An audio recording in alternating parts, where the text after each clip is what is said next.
चत्तारि मंगलम अर्हंता मंगलम सिद्धा मंगलम साहू मंगलम केवली पनत्तो धमो मंगलम चत्तारि लोगुतमा अर्हंता लोगुतमा सिद्धा लोगुतमा साहू लोगुतमा केवली पनत्तो धमो लोगुतमा चत्तारि शरणं पौजामि अर्हंता शरणं पौजामि सिद्धा शरणं पौजामि साहू शरणं पौजामि केवली पनत्तो धमो शरणं पौजामि चार शरण चार मंगल चार उत्तम करे जे भावसागर थी तरे ते सकल कर्म नो आणे अंत मोक्ष तना सुखले अनंत भाव धरीने जे गुण गाय ते जीव तरीने मुक्ति जाय संसार माई शरण चार अवर शरण नहीं कोई जे नर नारी आदरे तेने अक्षय अविचल पद होय अंगूठे अमृतत्व से लब्धि तना भंडार गुरु गौतम ने समरिये तो सदाय मनवांछित फलदाता જ્ઞાન સ્વભાવનો નિર્ણય કરીને પછી એમ આવે છે ને મતિ શ્રુતનો ઉપયોગ જે બહાર જાય છે એને અંતરમાં સમેટી લેવો. જ્ઞાન સ્વભાવ આત્મા જ્ઞાન સ્વભાવ જ છે. એમ નિર્ણય પેલા નિર્ણય વિકલ્પથી કરે, અંદર પોતે પોતાનો સ્વભાવ ઓળખીને અંતરથી નિર્ણય કરવો જોઈએ કે આ જ્ઞાન સ્વભાવ છે તે જ હું છું, એ સિવાય બીજું હું નથી. આ જે વિકલ્પ જે બધા આવે વિકલ્પથી પણ મારો સ્વભાવ જુદો છે. વિકલ્પ છે એનાથી હું જ્ઞાન સ્વભાવ આત્મા જુદો છું. આ જે નાયક છે, આ જે બધી એકત્ર બુદ્ધિની ધારા અનાદિકાળથી ચાલી રહી છે કે વિકલ્પ તે હું ને હું તે વિકલ્પ, એવી જાતની એકત્ર બુદ્ધિ છે. શરીર તો જડ કઈ જાણતું નથી પણ એની સાથે એકત્ર બુદ્ધિ છે, વિકલ્પ સાથે એકત્ર બુદ્ધિ છે. એનાથી હું જુદો જ્ઞાન સ્વભાવ છું. જ્ઞાન એટલે ગુણ નહીં પણ આખું જ્ઞાયક છું. એ જ્ઞાયકને ગ્રહણ કરીને જ્ઞાયક તે જ હું. બધા શુભાશુભ વિકલ્પ જે આવે એનાથી હું જુદો, એવો નિર્ણય અંતરમાં કરીને બરાબર દ્રઢ નિર્ણય કરીને એ પ્રતીત અંતરમાંથી આવવી જોઈએ. વિકલ્પથી વિચાર કરીને નિર્ણય કરે પણ અંતરમાંથી નિર્ણય આવવો જોઈએ કે આ જ્ઞાયક છે તે જ હું છું. બરાબર એ જ્ઞાયકને સ્વભાવ ઓળખીને એને ગ્રહણ કરીને નિર્ણય કરીને પછી ઉપયોગ જે બહાર જાય છે મતિનો શ્રુતનો, મતિ બુદ્ધિ જે વિચારો કરે, ભલે ઊંચામાં ઊંચા વિચારો આવે તો પણ એ સ્વભાવ મારો સ્વભાવ તો નિર્વિકલ્પ છે. એવા વિચારો તો શુભ ભાવ મિશ્રિત છે, એમાં શુભ ભાવો સાથે. તો એનાથી હું નિર્વિકલ્પ સ્વભાવ છું, એનાથી હું તો જુદો. એ શુભ ભાવ મિશ્રિત છે માટે હું નથી. એનાથી બધાથી છૂટો પાડીને પોતે પોતાના સ્વરૂપમાં લીન થઈ જાય, એમાં સ્થિર થઈ જાય. એવો સ્થિર થઈ જાય, એનાથી વિરક્તિ પામીને સ્થિર થઈ જાય તો એના વિકલ્પ છૂટી જાય, તો એનો નાયક સ્વભાવ છે એ સ્વાનુભૂતિની દશા તો પ્રગટ થાય. બહાર જાતી જે આકુળની બધી આકુળતા થઈ રહી છે, મતિનો ઉપયોગ શ્રુતનો ઉપયોગ બધો બહાર જાય છે. અંતરમાં સમેટીને અંદર લીન થઈ જાય જ્ઞાયકમાં. જ્ઞાયકમાં એવું લીન થઈ જાય કે બહારનું એને કઈ ધ્યાન જ ન હોય, એવો જ્ઞાયકમાં લીન થઈ જાય તો વિકલ્પ છૂટી જાય. એમાં આવે છે પછી અંતરમાં એવો આત્મા જ્ઞાયક સ્વાનુભૂતિ, એની સ્વાનુભૂતિ તો પ્રગટ થાય છે. બધા આવે છે પોતે બધાથી જુદો જ્ઞાયક સ્વભાવ, ઉપર તરતો નિર્વિકલ્પ સ્વભાવ, એવો જ્ઞાયક આત્મા ભગવાન પ્રગટ થાય છે. જ્ઞાયક ભગવાન પણ અંતરમાંથી છૂટો પડવો જોઈએ. ભેદનાની ધારા પ્રગટ થવી જોઈએ. પછી તો બહાર આવે તો ભેદનાની ધારા જ ને ચાલુ છે, સહજ ભેદનાની ધારા. જે ક્ષણે વિકલ્પ ઉઠે એ જ ક્ષણે એને જ્ઞાયક સ્વભાવ જુદો જ ભાસે છે. બે ધારા જુદી ચાલે અને અંતરમાં લીન થઈ જાય તો કાંઈ બહારનું ધ્યાન નથી રહેતું.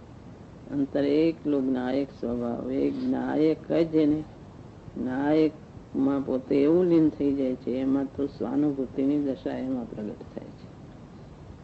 એવી લીનતા પ્રગટ થવી જોઈએ. નિર્ણય યથાર્થ જ્ઞાન નિર્ણય કરીને પછી એવી લીનતા અંતરમાં પ્રગટ થવી જોઈએ. એનાથી છૂટો પણ નહીં. હજી જ્ઞાન શ્રદ્ધા ને અમુક અંશે લીનતા, વિશેષ લીનતા મુનિઓને હોય છે, પણ આ સ્વાનુભૂતિની દશામાં પણ લીનતા જ હોય છે. સમ્યક દર્શનની ભૂમિકામાં પણ લીનતા જે અંશે સ્વરૂપ આચરણ ચારિત્ર પ્રગટ થાય છે. મહિમા આવીને નાયક સ્વભાવને ઓળખીને નાયકમાં જ બધું છે, બહાર ક્યાંય નથી, એટલી નાયકની મહિમા આવવી જોઈએ. એટલે એને બરાબર સ્વભાવને ઓળખવો જોઈએ અને વિભાવથી વિરક્તિ આવવી જોઈએ. સ્વભાવમાં જ બધું, વિભાવમાં ક્યાંય રસ ન પડે. એકલો ચૈતનનો રસ વધી જાય, જ્ઞાયકનો રસ, જ્ઞાયકની મહિમા. વારંવાર જ્ઞાયક જ્ઞાયક એવી જ્ઞાયક દેવની મહિમા આવે, એને ગ્રહણ કરે અંતરમાંથી ને એમાં લીન થાય તો વિકલ્પ છૂટી જાય. એનો ક્રમ એ છે કે પેલા નિર્ણય બરાબર થવો જોઈએ જ્ઞાન સ્વભાવનો, પછી યથાર્થ જ્ઞાન થાય તો પછી યથાર્થ ધ્યાન થાય. તે જ્ઞાન અને ધ્યાન સાથે એવી રીતે યથાર્થપણે હોય છે. નિર્ણય તો ઘણી વખત આમ થાય છે કે આમ ચેન નથી પડતો. રાત્રે આમ જાગીએ, આમ આપણને ઉજાગરો ન લાગે, આહલાદકતા કંઈક લાગે, પણ એ બધી વ્યવહારિક. પણ જે વસ્તુનું થવું જોઈએ, અંતરમાંથી ગ્રહણ થવું જોઈએ. અંતરમાંથી ગ્રહણ થવું જોઈએ. વારંવાર એનો અભ્યાસ કર્યા કરવો. વારંવાર ભલે સ્વાધ્યાય કરે, વિચાર કરે, બધું કરે, ન થાય ત્યાં સુધી તો સ્વાધ્યાય ને વિચાર ને જ બધું કરવાનું હોય છે. પણ વારંવાર એનો અભ્યાસ વારંવાર કરે. ભેદ જ્ઞાનનો અભ્યાસ વારંવાર, દ્રવ્ય ઉપર દ્રષ્ટિ કરીને વારંવાર હું આનાથી જુદો છું એ વારંવાર એની મહિમા પૂર્વક વારંવાર કર્યા કરે તો થાય. વારંવાર વિચાર કરીને અમુક નિર્ણય વિકલ્પથી કરીને પછી છૂટી જાય તો એમ ભાવના રે કે હું જુદો જુદો, પણ વારંવાર એની અભ્યાસ વારંવાર કરે તો થાય. વારંવાર કરે, વારંવાર અભ્યાસ કરતા કરતા અંતરમાંથી યથાર્થ નિર્ણય આવે તો થાય. વારંવાર અભ્યાસ કરતા એમાં થાકવું નહીં, કંટાળવું નહીં. વારંવાર અભ્યાસ કર્યા કરે. એટલો સુધી તો ફાવે, પણ પછી થાક નથી લાગતો, આંગળી નથી થતો, કંટાળો કઈ નહીં, પણ આમ સહેજ આમ શાંતિ પણ લાગે. પણ પછી શું?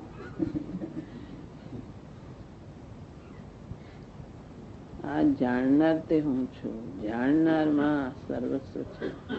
જાણનારને યથાર્થ ગ્રહણ કરીને એમાં લીન થઈ જાય. બહાર જતા ઉપયોગને, બહાર જતો ઉપયોગ અંતરમાં આવી જાય તો થાય. બહાર જતા ઉપયોગ ને અંતરમાં વાળી દે તો થાય. પ્રથમ શું દ્રષ્ટિ કરે? પ્રથમ આ શરીરથી ભિન્ન કર્યો, આ વિકલ્પથી જુદો, સુબુદ્ધિનો વિલાસ ભિન્ન જાણ, બધાથી જુદો કરીને અંતરમાં ભિન્ન થઈ જાય. એવો ક્રમ નથી, પણ એ ક્રમ લીધો છે કે જેને એકથી છૂટો પડ્યો એ બધાથી છૂટો પડે છે. આ સ્થૂળથી છૂટો, અંતરથી સૂક્ષ્મ વિકલ્પથી છૂટો, અશુભથી છૂટો, શુભથી છૂટો, બધા દ્રવ્યગુણ સુબુદ્ધિનો વિલાસ એ સુભાવ મિશ્રિત છે. બધાથી છૂટો પડીને અંતરમાં લીન થઈ જાય.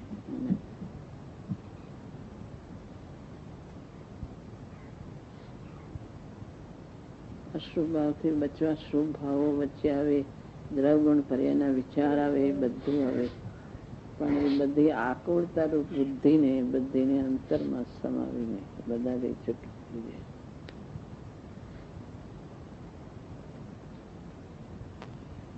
છૂટો એવો લો બધા ઉપર તરતો એવો જ્ઞાન નાયક ભગવાન તને પ્રગટ થાય એવો બધા શબ્દ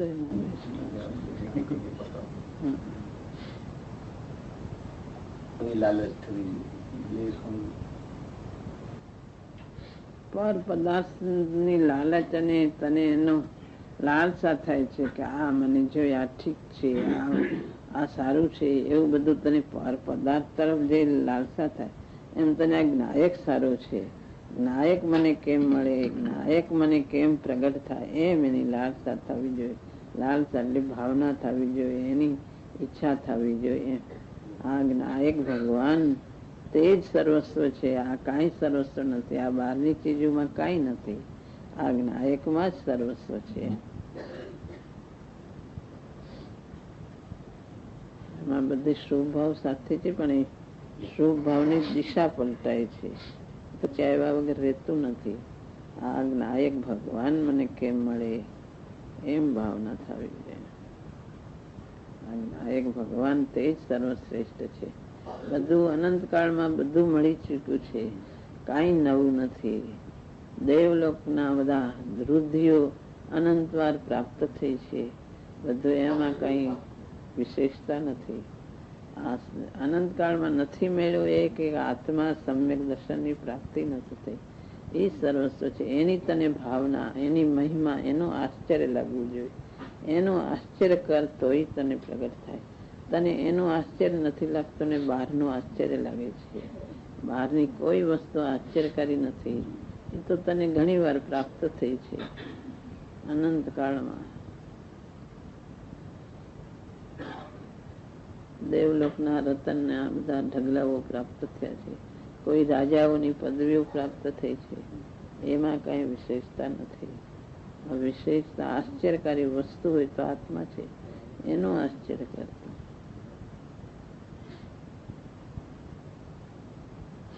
એની ભાવના જ કરતું નથી. એનું આશ્ચર્ય લાગતું નથી. ઘણું આશ્ચર્ય છે. બહુ ખુશ બતાવતા 23 વર્ષથી રચના હતી શાશ્વતાજીના લયો છે. કુદરતમાં શાશ્વતા છે. આપણે ત્યાં પ્રતિષ્ઠા કરી છે.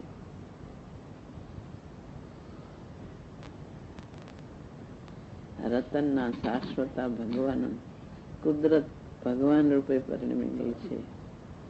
કુદરતના રચકણો બધા, પૂતગલના સ્કંદો ભગવાન રૂપે ને મંદિરો રૂપે થાય છે. એ એમ બતાવે છે જગતમાં સર્વોત્કૃષ્ટ હોય તો તીર્થંકર દેવ ભગવાન છે. આ બધું મંદિરો ને બધું સર્વોત્કૃષ્ટ જગતમાં છે. એ સર્વોત્કૃષ્ટ આત્મા ભગવાન પણ સર્વોત્કૃષ્ટ છે.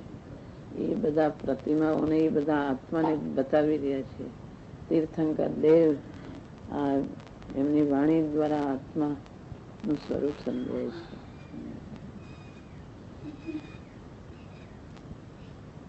આ બધાનો આશ્ચર્ય કરનાર રત્નાકર ચૈતન બધું ઊંચામાં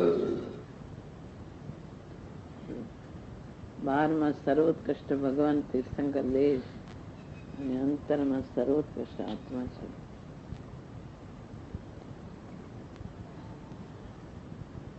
કુદરત ભગવાનને સર્વોત્કૃષ્ટ બતાવી રહી છે કે અમે રચકણો પણ ભગવાન રૂપે પરિણમી જાય છે.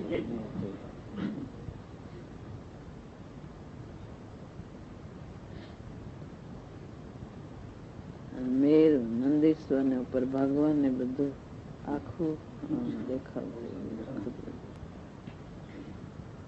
આમ કઈ આ વખતે આશ્ચર્ય મળી જાય. પ્રયોગ કરવાનો પોતાને રહે છે ને. ગુરુદેવે સ્પષ્ટ કરીને ખૂબ સમજાયું. આમ એવું ચોખ્ખું કરી દીધું કોઈની શંકા ન રહે એવું તૈયાર કરીને આપ્યું.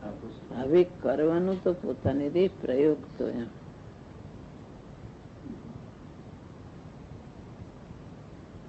એવું તૈયાર કરીને આપ્યું. બધું તૈયાર કરીને પણ પછી ગળે તો પોતાને ઉતારવું પડે ને. બધું કરવાનું તો પોતાને રહેશે.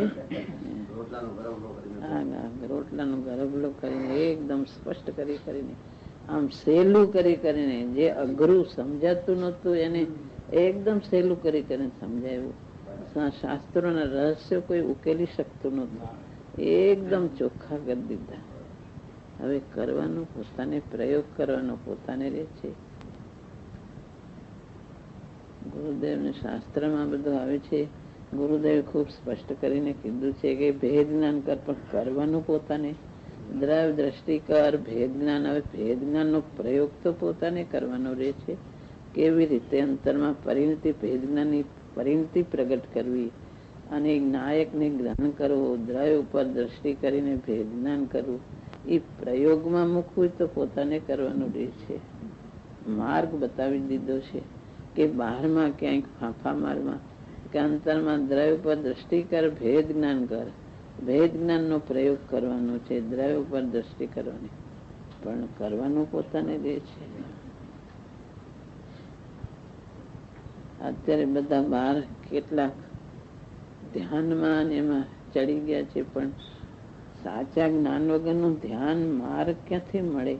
અંદરથી પ્રયોજનભૂત જ્ઞાન તો થવું જોઈએ કે આ નાયક છે, એને ગ્રહણ કરે, પોતાનું અસ્તિત્વ ગ્રહણ કરે તો એમાં ધ્યાન થાય. અસ્તિત્વને ગ્રહણ કર્યા વગર ક્યાં એકાગ્ર ક્યાં થઈને ઉભો રહેશે? એકાગ્રતા કોના ઉપર કરવી? નાયકને ગ્રહણ કરે તો એમાં એકાગ્રતા થાય, નહીતર એકાગ્રતા એક વિકલ્પની એકાગ્રતા થઈ જશે. તો વિકલ્પ અમુક જાતના થઈ જશે, તેને એમ થઈ ગયું કે હું એકાગ્ર થઈ ગયો, સૂક્ષ્મ વિકલ્પ થઈ જાય. નાયકને ગ્રહણ કરે તો એકાગ્રતા થાય, નાયકને ગ્રહણ કર્યા વગર એકાગ્રતા થતી નથી.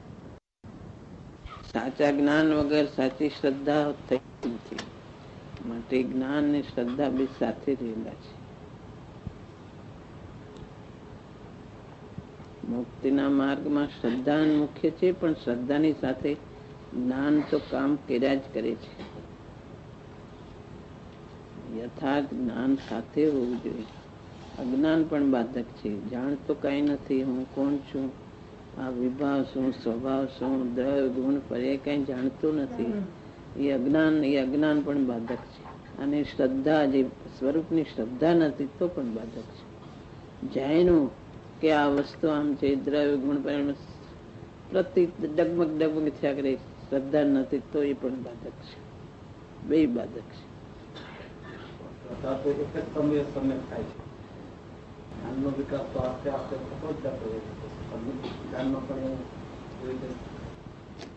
શ્રદ્ધા તો જયારે યથાર્થ થાય ત્યારે જ તેને સાચી શ્રદ્ધા કહેવાય છે. બાકી વિકલ્પ પૂર્વક ની શ્રદ્ધા, એને શ્રદ્ધા યથાર્થ શ્રદ્ધા નામ આપી શકાતું નથી.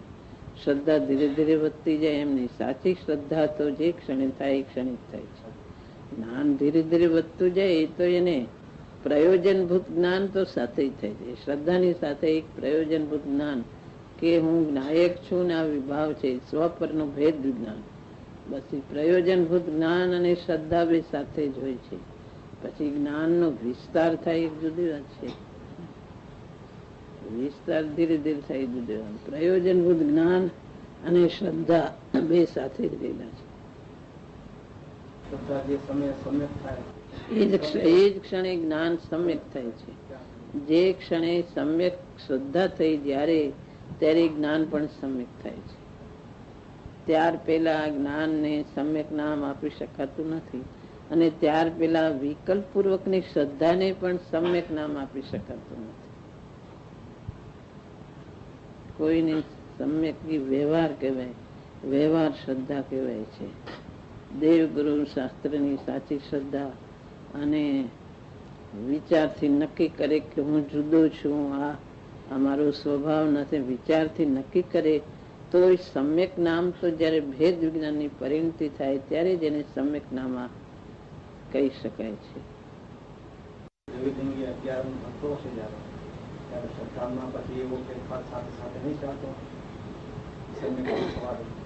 એને 11 અંગનું જ્ઞાન હોય તો એ જ્ઞાન શ્રદ્ધા એની સમ્યક નથી.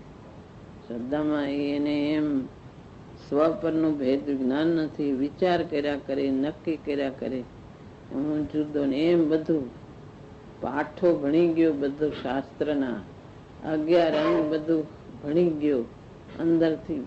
એ પણ ગોખે ભણે ન થાય, ભલે અંદરથી, એને પણ બધા અંતર પરિણતિ પૂર્વક નથી. માટે એને શ્રદ્ધા સાચી નથી. વ્યવહાર શ્રદ્ધા કહેવાય. વ્યવહાર શ્રદ્ધા તો એવી હોય, દેવ ઉપરથી દેવ ઉતરે, કોઈને ડગે એવું ડગે નહીં, એવી એની શ્રદ્ધા હોય. એવું જ્ઞાન એનું હોય, કોઈનો ડગે એવું ડગે નહીં, એવા શ્રદ્ધા ને જ્ઞાન વ્યવહારમાં હોય. પણ અંતરમાં શુભ રાગ અને હું જુદા છીએ, શુભ રાગ થી મને લાભ નથી. શુભ રાગની રુચિ અંતરમાં રહી જાય છે. શુભ રાગ વિભાવ છે ને બધું બોયલા કરે, પણ અંતરમાં જે શુભ રાગની રુચિ અંતરમાં રહી જાય છે એને છૂટતી નથી. એટલે ભલે 11 અંગ ભણ્યો પણ શ્રદ્ધા સાચી નથી. શ્રદ્ધા સાચી નથી માટે જ્ઞાન પણ સમ્યક નામ આપી શકાતું નથી. ભલે એ બધું દ્રવ્ય ગુણ પર્યાયની બધી વાત કરતો હોય તો પણ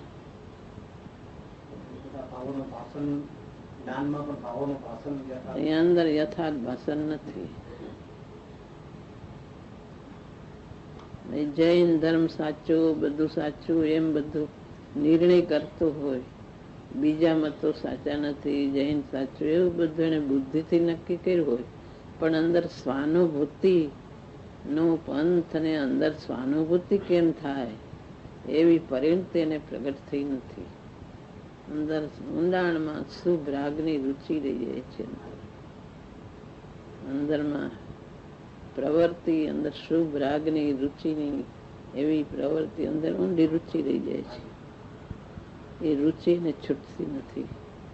અંદરની રુચિ આત્મા તરફ બધી રીતે વળી જાય એવી રુચિ આત્મા તરફ ઊંડાણમાંથી, અને બધું આ દુઃખમય સંસાર છે, આ બધું આવું છે, એવું બધું એને હોય છે. આ બધું સંસારમાં બહુ દુઃખ છે, આવું હોય, પણ અંદર મારા આત્મામાં સુખ ને મારો આત્માનું અસ્તિત્વ શું એ અંતરમાંથી એને રુચિપૂર્વક નક્કી કરતો નથી.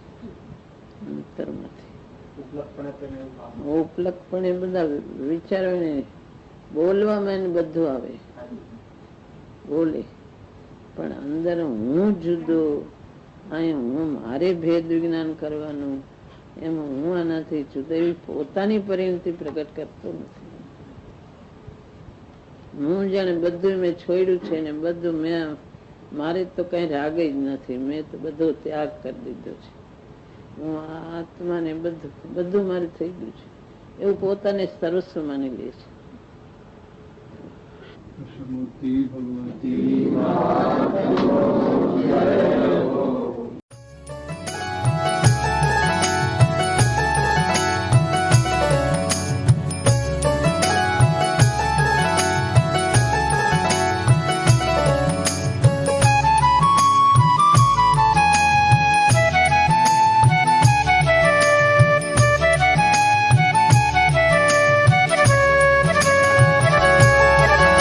स्वर्णपुरी अति पावन।